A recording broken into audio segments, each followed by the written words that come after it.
নমস্কার সবাইকে। বিথির পাঠশালা ইউটিউব চ্যানেলে সবাইকে স্বাগত। আজকে নিবেদন সত্যজিৎ রায়ের লেখা ছোট গল্প সবুজ মানুষ।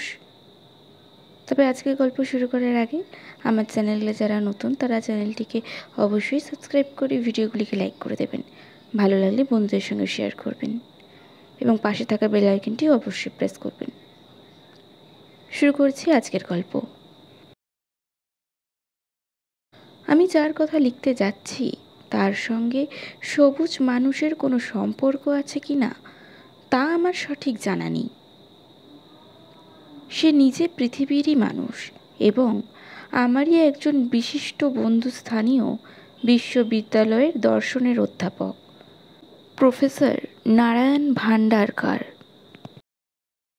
ভান্ডারকারের সঙ্গে আমার পরিচয় 10 বছরের এবং এই 10 বছরের আমি বুঝেছি যে তার মতো শান্ত অথচ সজীব, অমায়িক অথচ বুদ্ধিদীপ্ত মানুষ খুব কমই আছে।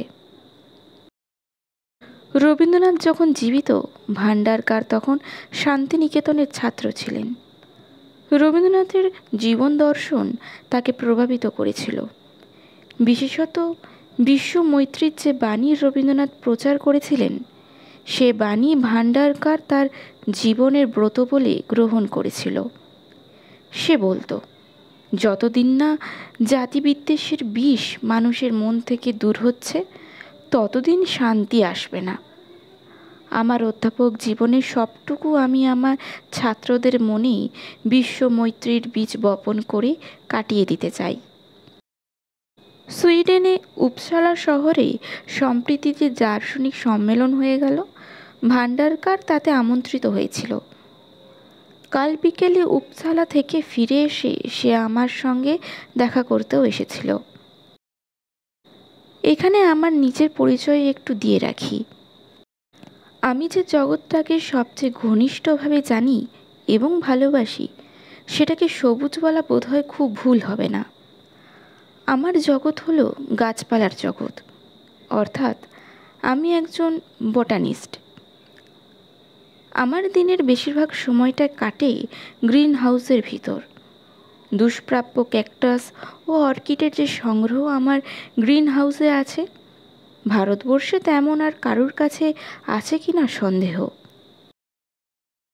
ভান্ডারকার যখন এলো তখন আমি আমার গ্রিন হাউসে আমার প্রিয় লোহার চেয়ারটিতে বসে টবে রাখা একটা এপিফাইলাম ক্যাকটাসের বিচিত্র গোলাপি ফুলের শোভা উপভোগ করছিলাম। বিকেলের রোদ কাঁচের ছাউনি ভেদ করে এসে গাছের পাতার উপর পড়েছে, আর তার ফলে সমস্ত গ্রিন হাউসের ভেতরটা স্নিগ্ধ সবুজ আভায় ছেয়ে গেছে। ভান্ডারকারকে দেখলাম সেই আলোতে। তাকে স্বাগত জানিয়ে বললাম, তোমাকে সবুজ রঙটা ভারী ভালো মানিয়েছে। সে যেন একটু চমকে উঠেই বলল, সবুজ রং? কোথায় সবুজ? আমি হেসে বললাম, তোমার সর্বাঙ্গে। তবে ওটা ক্ষণস্থায়ী, সূর্যের আলো যতক্ষণ আছে ততক্ষণ। কিন্তু ওটা তোমাকে মানায় ভালো। তোমার মনটা যে কত তাজা সে তো আমি জানি। রবীন্দ্রনাথ বোধহয় তোমাকে লক্ষ্য করেই তার সবুজের অভিযান লিখেছিলেন। ভান্ডারকারকে দেখে মনে হচ্ছিল বিদেশের সফরের ফলে তার যেন কতগুলি সূক্ষ্ম পরিবর্তন হয়েছে। তার চাহনিটা যেন আগের চেয়ে বেশি তীক্ষ্ণ, অঙ্গ চালনা আগের চেয়ে বেশি চঞ্চল। ভান্ডারকার অন্য চেয়ারটায় বসে পড়ল। বললাম, তোমার খবর বলো। ভান্ডারকার কিছুক্ষণ নির্বাক হয়ে সামনের দিকে ঝুঁকে পড়ে গলার স্বর নামিয়ে নিয়ে বলল, অবিনাশ, পৃথিবীর শ্রেষ্ঠ মনীষীর সন্ধান পেয়েছি উপসালাতে। আমি একটু অবাক হয়েই বললাম, কার কথা বলছো বলো তো? সে বলল, নাম বললে চিনবে না।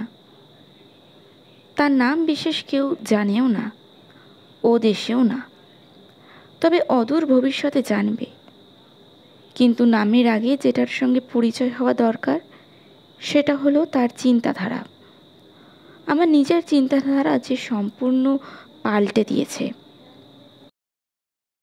আমি এবার একটু হালকাভাবেই বললাম, সে কি হে, তোমার চিন্তাধারা পাল্টানোর প্রয়োজন আছে বলে তো আমার মনে হয়নি কখনো। ভান্ডারকার আমার ঠাট্টায় কর্ণপাত করল না। একটা হাতের উপর আর একটা হাত মুঠো করে রেখে আমার দিকে আরও ঝুঁকে পড়ে। তার অস্বাভাবিক রকম পরিষ্কার বাংলা উচ্চারণে সে বলে, অবিনাশ, মানুষে মানুষে, জাতিতে জাতিতে, সৌহার্দ্যে আর আমি বিশ্বাস করি না। দুর্বলের সঙ্গে সবলের, ধনীর সঙ্গে দরিদ্রের, মূর্খের সঙ্গে মনীষীর সৌহার্দ্য হবে কি করে? আমরা মানসিকতা বলে একটা জিনিসে বিশ্বাস করি যেটার আসলে কোনো ভিত্তিই নেই। ইকুয়েটরের মানুষের সঙ্গে মেরু দেশের মানুষের মিল হবে কোত্থেকে? মালবেট আর এলিয়েনে যা মিল, বা নার্টিক ও পলিনেশিয়ানের যা মিল, বাঘে আর গরুতেও ঠিক ততখানি মিল। হেরিডিটি, এনভায়রনমেন্ট ও অদৃষ্ট, এই তিনে মিলে মানুষে মানুষে যে প্রভেদের সৃষ্টি করে, সেখানে মৈত্রীর বুলি কোন কাজটা করতে পারে? কালো মানুষ নির্যাতিত হবে কেন? তাদের চেহারা দেখনি? ফিজিওগনিমি লক্ষ্য করনি? মানুষের চেয়ে বানরের সঙ্গেই যে তাদের মিলটা বেশি, সেটা লক্ষ্য করনি? ভান্ডারকার উত্তেজনায় চেয়ার ছেড়ে উঠে দাঁড়িয়েছে। তার চোখে এমন দৃষ্টি এর আগে কখনো দেখিনি। আমার কণ্ঠস্বর যথাসাধ্য সংযত করে বললাম, ভান্ডারকার, তুমি নেশা করেছ কিনা জানি না, কিন্তু তোমার কথা তীব্র প্রতিবাদ না করে আমি পারছি না। এতগুলো ছাত্রের ভবিষ্যৎ হাতে নিয়েও যার এমন মতিভ্রম হতে পারে, তাকে আমি বন্ধু বলে মানতে রাজি নই। আমার এখনও একটা তীক্ষ্ণ ক্ষীণ আশা আছে যে এটা তোমার একটা রসিকতা, যদিও তাই বা হবে কেন জানি না, কারণ আজ তো 1 এপ্রিল নয়। ভান্ডারকার এক পা পিছিয়ে গিয়ে বৃদ্ধপের হাসি হেসে বলল, অবনীশ, তোমাদের মতো লোকের সারা জীবনটাই হলো 1 এপ্রিল, কারণ তোমরা বোকা বনেই আছো। আমিও তোমাদের দলেই ছিলাম এতদিন, কিন্তু এখন আর নেই। আমার চোখ খুলে গেছে। আমার ছাত্ররা যাতে আমার পথে চলতে পারে, এখন থেকে সেটাই হবে আমার লক্ষ্য। আমি ওদের বুঝিয়ে দেব যে আজকের দিনেও যে কথাটা সত্যি, সেটা হলো সেই প্রাগৈতিহাসিক যুগের কথা, সার্ভাইভাল অফ দি ফিটেস্ট। যারা সবল, তারা যদি তাদের শক্তি প্রয়োগ করে দুর্বলদের নিশ্চিহ্ন করে দিতে পারে, তবেই জগতের মঙ্গল।